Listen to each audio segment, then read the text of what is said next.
2 సంవత్సరాలు అయింది, 25 నెలలు. ఈ 25 నెలల్లో ఆంధ్ర రాష్ట్రంలో వ్యాపారాలు దెబ్బతిన్నాయి. ఏ వ్యాపారస్తులు కూడా హ్యాపీగా లేడు. రౌడీయిజం, ఆర్య వయసుల మీద దాడులు కావచ్చు. ఇందాక మీ అందరికీ కూడా స్క్రీన్ మీద చూపెట్టడం జరిగింది. ఎంతమంది ఆర్య వయసుల మీద తప్పుడు కేసులు పెట్టి రెడ్ బుక్ రాజ్యాంగం అని చెప్పని ప్రశ్నించిన ప్రతి ఆర్య వయసుల మీద కూడా ఏ విధంగా కేసులు పెట్టారనేది ఎఫ్ఐఆర్ కాపీలతో సహా చూపెట్టడం జరిగింది. అదే కాదు, ఈ మీటింగ్లో కూడా అనేక మంది వైసీఎస్ వచ్చి అన్న మా మీద రౌడీ షీట్ పెట్టారు, మా మీద ఎస్సీ ఎస్టీ కేసు పెట్టారు. అతను కూడా మీలాగా అతనైతే మీ జర్నలిస్టులో ఉన్నాడు, అతను కూడా వైసీఎస్ అతను కూడా. అంటే ప్రభుత్వం చేసేది తప్పు, మీరు ఇచ్చిన వాగ్దానాలు నెరవేర్చండి అని చెప్పి ప్రశ్నిస్తే చాలు తప్పుడు కేసులు పెట్టడం. ముఖ్యంగా చెప్పాలంటే ఈ రాష్ట్రంలో మా అందరికీ కూడా ఆర్యవైశ్య మహాసభ అనేది ఆర్యవైశ్యులకి అండగా పూజ్యులు పెద్దలు రోసయ్య గారి ఆధ్వర్యంలో ప్రారంభించడం జరిగింది. కానీ ఈరోజు రోసయ్య గారి యొక్క ఆశయాలను తూట్లు పొడిచే విధంగా ఆర్యవైశ్య మహాసభలో పోస్టు కావాలంటే స్థానిక తెలుగుదేశం నాయకులు లెటర్ కావాలంట, లక్షల రూపాయలు డిమాండ్ చేస్తారు. ఈరోజు ఆర్యవైశ్య మహాసభలో ఏదైనా పోస్ట్ కావాలంటే లక్షల డబ్బులు వసూలు చేస్తున్నారు మహాసభ తరఫున. గతంలో ఎప్పుడైనా చూశారు మీరు ఇటువంటి కార్యక్రమాలు ఎప్పుడైనా? కానీ ఈరోజు ఏదైతే ఆర్యవైశ్య మహాసభ బిల్డింగ్ నిర్మిస్తుందో ఆ బిల్డింగ్ కూడా రిజిస్ట్రేషన్ ఛార్జెస్ ఎగ్జామ్షన్ ఇచ్చిన వ్యక్తి జగన్మోహన్ రెడ్డి గారు, మా ముఖ్యమంత్రి గారు, ఆ రోజు ముఖ్యమంత్రి గారు. అలా ఆర్యవైశ్య మహాసభని ఆ రోజు ఆయన ప్రోత్సహిస్తే ఈరోజు కూటమిలో ఉన్న నాయకులు అందరూ కూడా ఆర్యవైశ్య మహాసభలు కానివ్వండి, ఆర్యవైశ్యుల వేధింపులు కానివ్వండి, వ్యాపారస్తుల మీద దాడులు కానివ్వండి, అటు అధికారులు కావచ్చు, ఇటు పోలీస్ డిపార్ట్మెంట్ కావచ్చు, అనేక విధాలుగా ఇబ్బంది పెట్టే పరిస్థితి ఈ కూటమి ప్రభుత్వంలో కనబడుతుంది. దానికి ఉదాహరణలు ఇవాళ చాలా చూపెట్టాం కూడా మీ అందరికీ కూడా. గతంలో ఎప్పుడైనా కానీ ఆర్యవైశ్యుల మీద ఇటువంటి దాడులు జరిగినాయా? ఇది ఎస్సీ ఎస్టీ కేసులు పెట్టారా? ఆర్యవైశ్య మహాసభకి నామినేషన్ వేస్తే అటు మీద ఎస్సీ ఎస్టీ కేసు, ఆర్యవైశ్య మహాసభకి నామినేషన్ వేసిన వ్యక్తికి బలపరిచిన వ్యక్తి మీద ఎస్సీ ఎస్టీ కేసులు. మా చైతన్య వైఎస్ఆర్ కాంగ్రెస్ పార్టీ విద్యార్థి విభాగం అధ్యక్షుడు, అతను కాలడుగు పెడితే కేసులు తప్ప ఏం చేసిన పరిస్థితి ఉందండి? గతంలో జగన్మోహన్ రెడ్డి గారి హయాంలో కాణిపాక నుంచి అరసవల్లి వరకు ప్రతి దేవాలయంలో ఆర్యవైశ్యులకి అవకాశం కల్పించారు. తిరుపతి దేవస్థానంతో సహా తిరుపతి దేవస్థానంలో ప్రతి కమిటీలో కూడా 2 ఆర్యవైశ్యులు ఉండేవాళ్ళు. ఈరోజు ఎక్కడైనా ఉన్నారా? కనకదుర్గమ్మ దేవాలయంలో ఉన్నారా? ద్వారకా తిరుమలలో ఉన్నారా? ఏ దేవాలయంలో ఉన్నారా అసలు ఆర్యవైశ్యులు? ఎందుకు ఆర్యవైశ్యులకి అర్హత లేదా? దేవాలయ సభ్యులుగా ఉండడం కానివ్వండి, నామినేటెడ్ పోస్టులో కానివ్వండి ఉండే అర్హత లేదా? కేవలం 2 ఎమ్మెల్యే పదవులు ఇవ్వాలి కాబట్టి, వయసులకు మంత్రి పదవి ఇవ్వాలి కాబట్టి ఒక మంత్రి పదవి, ఆర్యవైశ్య కార్పొరేషన్ ఆర్యవైశ్యులకు ఇవ్వాలి కాబట్టి ఆర్యవైశ్యుల కార్పొరేషన్. ఇంతకు మించి మీరు ఎవరికి ఇచ్చారంటే నామినేటెడ్ పదవులు? ఆర్యవైశ్యుల్ని ఓటు బ్యాంకుగానే కూటమి ప్రభుత్వం చూస్తున్నది. ఎన్నికల ముందు మాత్రమే ఆర్యవైశ్యుల మీద ప్రేమ చూపెడతారు. ఎన్నికల తర్వాత ఆర్యవైశ్యుల్ని పక్కకి పెట్టే ఈ కూటమి ప్రభుత్వానికి బుద్ధి రావాలని చెప్పి నేను మీ ద్వారా కోరుకుంటున్నాను. ఎందుకంటే జగన్మోహన్ రెడ్డి గారు హయాంలో ఆర్యవైశ్యులకు పెద్దపీట వేసి ఒక ఆర్టీఏ మాజీ కమిషనర్గా కావచ్చు, ఆయన అదేవిధంగా ఎన్విరాన్మెంట్ చైర్మన్గా కావచ్చు, అనేక పోస్టులు చెప్పుకోవడానికి బోల్డ్ పోస్టులు జగన్మోహన్ రెడ్డి గారు ఇచ్చారు. అందరికి ఆర్యవైశ్యులకు అవకాశం కల్పించారు జగన్మోహన్ రెడ్డి గారు. కానీ ఈ ప్రభుత్వంలో ఎవరికైనా కానీ ఆర్యవైశ్యులకి నామినేటెడ్ పోస్టులు ఉన్నాయా? అసలుకి ఏ ఆర్యవైశ్యులు పదవులకు అర్హత లేదా? నేను దయచేసి తెలుగుదేశంలో పార్టీలు కానీ జనసేనలో కానీ కూటమిలో ఉన్న నాయకుల్ని నేను సూటిగా ప్రశ్నిస్తున్నాను. నిలదీయండి మీరు అందరూ కూడా. గతంలో జగన్మోహన్ రెడ్డి గారు అయ్యాము ఇన్ని పదవులు ఇచ్చారు, మాకు ఎందుకు ఎవరు అయ్యని చెప్పి అడగమని చెప్పండి. మున్సిపల్ చైర్మన్లు కానీ అదేవిధంగా వివిధ కార్పొరేషన్ చైర్మన్లు కానీ దేవాలయ ట్రస్ట్ బోర్డు సభ్యులుగా కానీ అనేక అవకాశాలు కల్పిస్తే ఇప్పుడు ఈ కూటమి ప్రభుత్వంలో ఏం చేస్తారండి? ఆర్యవైశ్యుల మీద దాడులు.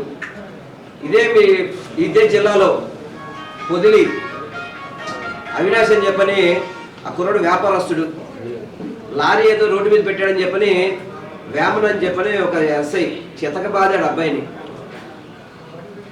ఆ అబ్బాయిని చితక బాధితే 4 రోజులు విఆర్కి పంపించి పొదిలి నుంచి మార్కాపురం ప్రమోషన్ ఇచ్చారు.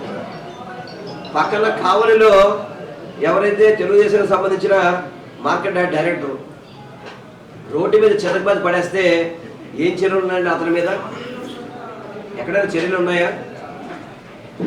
ఇక్కడ నాగాంజనేయులు అని చెప్పని పొట్టిశ్వర ట్రస్ట్ మీద పనిచేస్తుంటాడు. అతను ప్రశ్నించేందుకు ఎస్సీ ఎస్టీ కేసులా? ఎప్పుడైనా ఎస్సీని తిట్టారా వీళ్ళు ఎవరు ఎప్పుడే కానీ? కేవలం ఆర్యవైశ్యులు అంటే చులకన భావన ఈ కూటమి ప్రభుత్వానికి. దాడులు దాడులు దాడులు.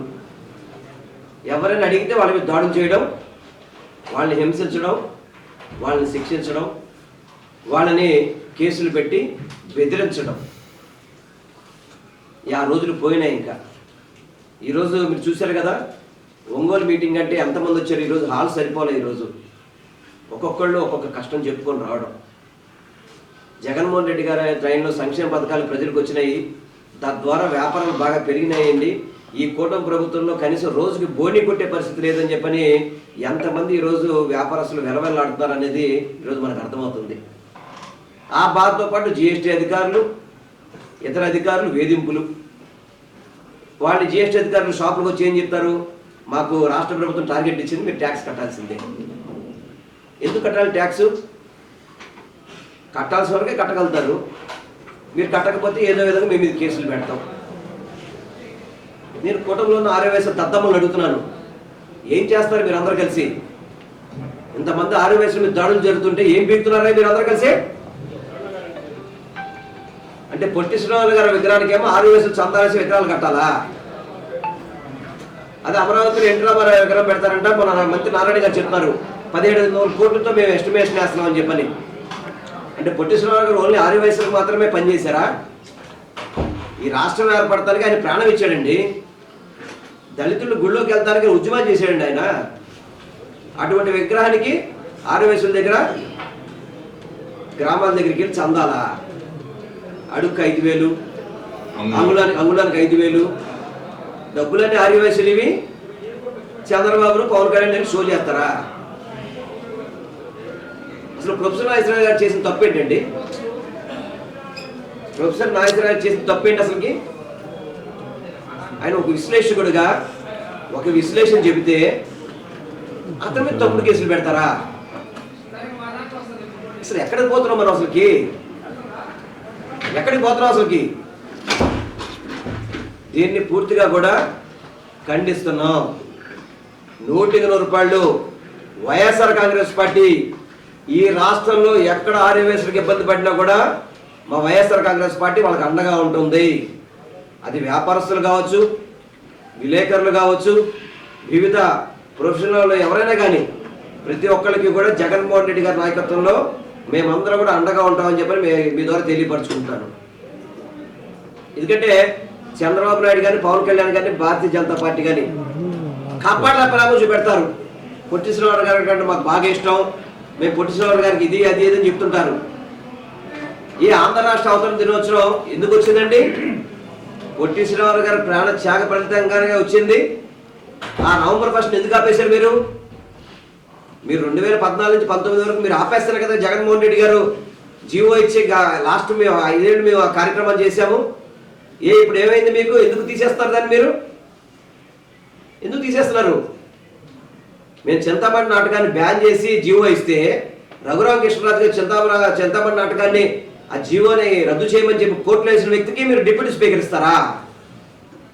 అంటే ఆర్య వయసులో కించపరిచే నాటకాన్ని బ్యాన్ చేస్తే ఎందుకు మీకు అంత ఉలికిపాటి రఘురామకృష్ణరాజు గారు వారికి ఏమో డిప్యూటీ స్పీకర్ ఇచ్చి ప్రమోషన్ ఇస్తారు మీరు చంద్రబాబు నాయుడు గారు? ఇదేనా మీరు ఆర్య వయసుల మీద ప్రామంటే ఇదేనా మీకు? అదే వాసవి మాతకేమో మేము పట్టుచీర సమర్పిస్తాం ఆత్మార్పణ దినోత్సవం అని చెప్పారు. ఒక సంవత్సరం మాత్రం ఫస్ట్ సంవత్సరం మాత్రం జీవించిన ఒక సంవత్సరం వెళ్ళాడు, రెండో సంవత్సరం మళ్ళీ వెళ్ళిన పరిస్థితి లేదు. వీళ్ళకి అసలు నిజంగా ఆర్య వయసులు అంటే చులకన భావన.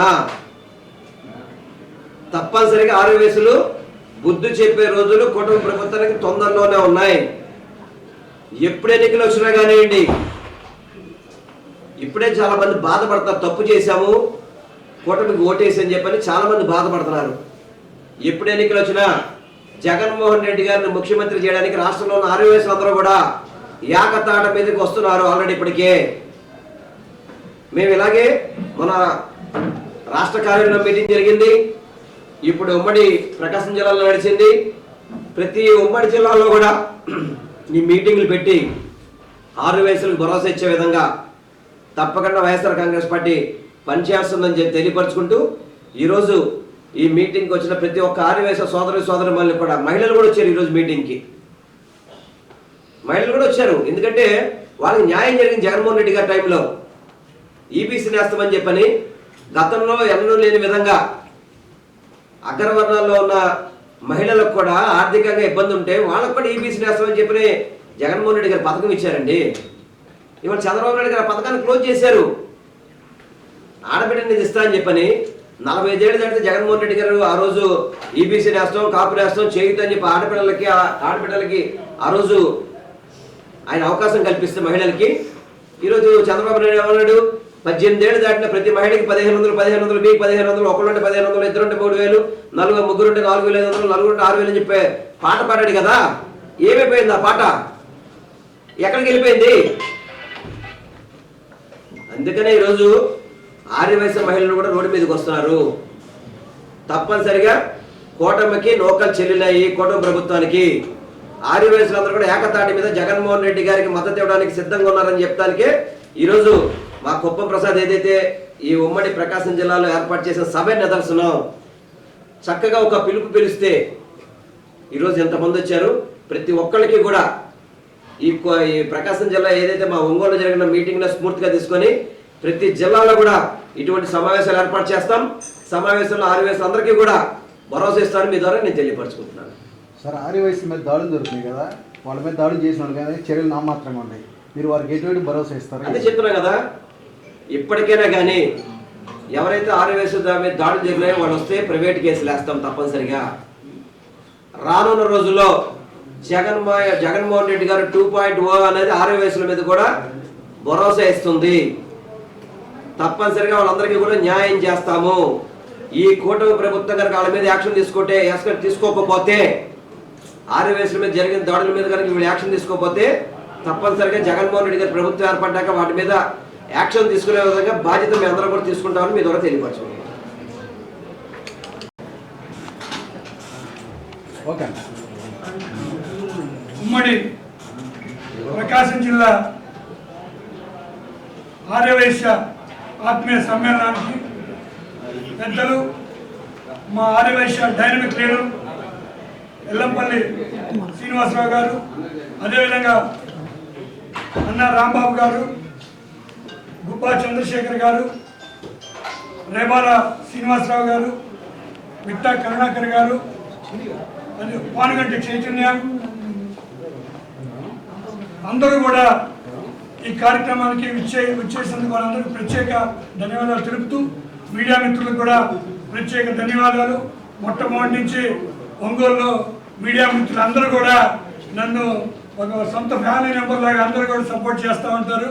మీ అందరికి కూడా ప్రత్యేక ధన్యవాదాలు తెలుపుతూ, వాస్తవంగా మేము పార్టీ ఆఫీస్లో ఒక 50 మందితోనూ 100 మందితోనూ పెళ్ళ మీటింగ్ అనుకున్నాం. యాక్చువల్గా మీ అందరికీ తెలుసు ఆర్య వయసులో పార్టీ ఆఫీస్కి రావటం ఎంత ఇబ్బందో. కానీ ఈరోజు మా ఎల్లంపల్లి శ్రీనన్న కానీ అన్నారాంబాబు కానీ అంత పెద్దలు వస్తున్నారని ఒక్క పిలిపించారంతే. నేను ఊహించిన 3 సార్లు నేను భోజనాలు కూడా పెంచాల్సిన పరిస్థితి వచ్చింది. అంటే మీరందరూ గమనించాలి, ఈ రాష్ట్రంలో ఆర్యవైశ్యులు ఈ కూటమి ప్రభుత్వానికి ఎంత వ్యతిరేకత ఉన్నారు. ముఖ్యంగా ఆర్యవైశ్యుల మీద దాడులు ఈ 2 సంవత్సరాల్లో ఏ విధంగా జరిగా మేమంతా కూడా చూపించడం జరిగింది. అంతేకాదు ఆర్యవైశ్యులు ఎవరన్నా గొంతెత్తి మాట్లాడాలంటే దొంగ కేసులు పెట్టే పరిస్థితి. ముఖ్యంగా నేను ఈ ఆర్యవైశ్య మహాసభ పెద్దలకు కానీ టీజీ వెంకటేష్ గారికి కానీ మరియు ఈ సత్రాల వాళ్ళకి కానీ మొత్తానికి చెప్తా ఉన్నా, మీ ఇష్టానుసారంగా ప్రవర్తిస్తున్నారు. ఆర్యవైశ్యుల రాష్ట్ర అధ్యక్షులు కావాలంటే టీడీపీ వాళ్ళ సపోర్ట్ ఎమ్మెల్యేలు కావాలా, ఒక చిన్న పదవి కావాలంటే ఎమ్మెల్యే లెటర్ ₹1,00,000 డబ్బులు కావాలా. ఎంత దుర్మార్గంగా వ్యవహరిస్తున్నారు ఇవాళ. ఈ యొక్క స్పందనకి కారణం, ఏకైక కారణం నేను చెప్తున్నా, మీరు నిరంకుశంగా వైఎస్ఆర్ పార్టీ అంటే ఒక్క పదవి కూడా మీరు ఇవ్వకుండా దూరంగా పెడుతున్నారు. రానున్న రోజుల్లో సీనన్న ఆధ్వర్యంలో ఖచ్చితంగా మేము ఇంకొక ఆర్యవైశ్య మహాసభ పెట్టి ఇవాళ నేను అనుకుంటే 56 జిల్లాల 56 మండలాల అధ్యక్షుడు ఈరోజు ప్రకటించగలరు. అధ్యక్షుడు కూడా ప్రకాశం జిల్లా అధ్యక్షుడు ఇవాళ ప్రకటించగలరు.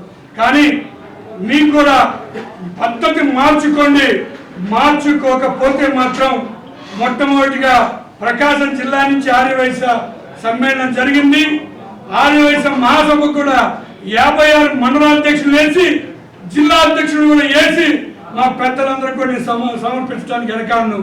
దయచేసి మీరు టీజీ వెంకటేష్ గారికి ప్రత్యేకించి చెబుతున్నా, టీడీపీ ఎమ్మెల్యేల దగ్గర లెటర్ తెచ్చుకున్న వాళ్ళకే పదవులు ఇస్తానని మాట్లాడితే మాత్రం మర్యాద ఉండదు.